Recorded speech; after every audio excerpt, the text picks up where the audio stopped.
ኢያቄም ተወለ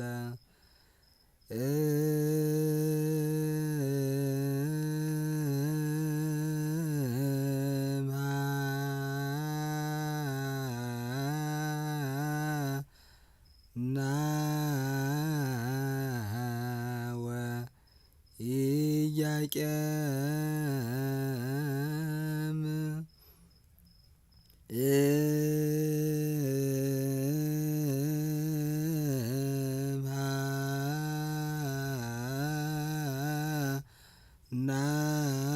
ናወ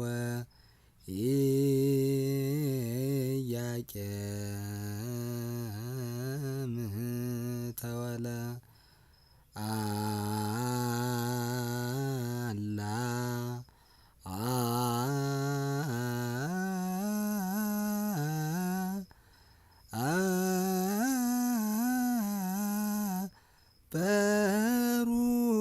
በሩካቤ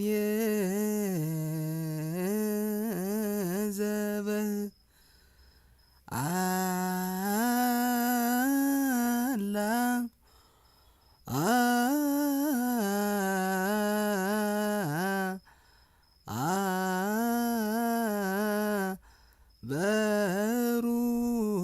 በሩካቤ ዘበህግ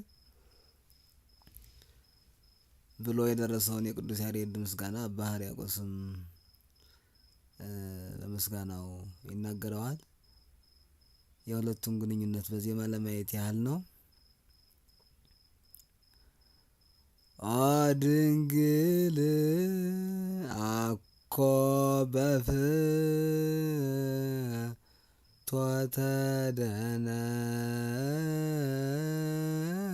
ደነስ ዘተጸነስኪ አላ በሩካቤ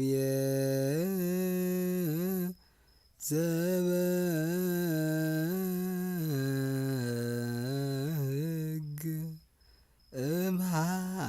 እምሃና ወኢያቄም ተወለድኪ። ድንግል ሆይ በፍትወተ ደነስ ስጋዊ በሆነ ፍላጎት የተጸነሽ አይደለሽም።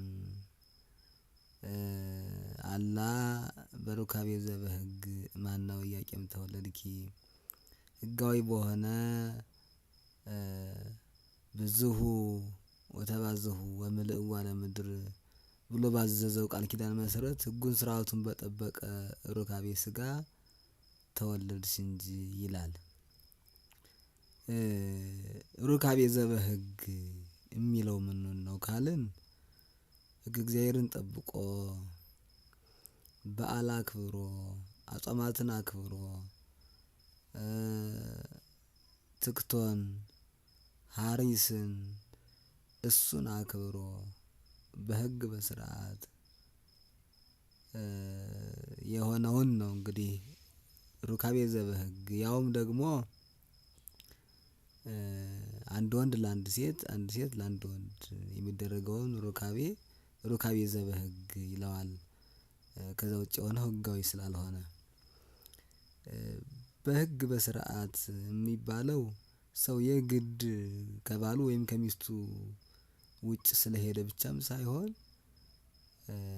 ከአንድ ሚስቱ ከአንድ ባሉ የሚያደርገውም ህግ እግዚአብሔርን ጠብቆ ቅድም እንዳልኩት የሚከለከልባቸውን ተከልክሎ በህግ በስርዓት የሆነ እንደሆን እግዚአብሔር ቤተሰቡን ይባርክለታል። በርግጥ እግዚአብሔር ለክፉዎቹ በዚህ በኩል ይገስጻቸዋል ተብሎም አይነገርም። እግዚአብሔር ቸርነቱ ብዙ ስለሆነ አንዳንዴ በረቡዕ በአርብ የሚጸነስ ልጅ ነፍሰ ገዳይ ይሆናል፣ እንዲህ አይነት ይሆናል፣ ቀማኛ ይሆናል የሚባሉ አስተምሮዎች አሉ። እግዚአብሔር አባትና እናት ባጠፋው ጥፋት ልጆቹ ላይ እንደ ጥንት አብሶው የሚያደርግ አምላክ አይደለም። በደሉን እሱ ላይ የሚያሳርፍ ላይሆን ይችላል። እንግዲህ የእግዚአብሔር ስራው ብዙ ነው። ግን ብዙ ጊዜ በአባት በእናት በደል ልጅ ይወቀሳል ብለን የምንለው ጊዜ አልፏል። እንግዲህ የቀደመው ዘመን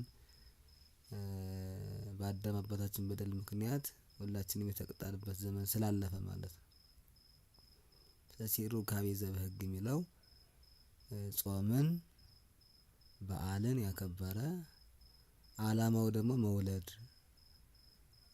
ስጋዊ ፍላጎትን ማርካት ሳይሆን አላማው በአብዛኛው መውለድ የሚለውን አስቦ እንግዲህ የትዳር የጋብቻ አላማው ይታወቃል እና በዛ መልክ ከሆነ ሩካቤ ዘበህግ ይባላል ማለት ነው።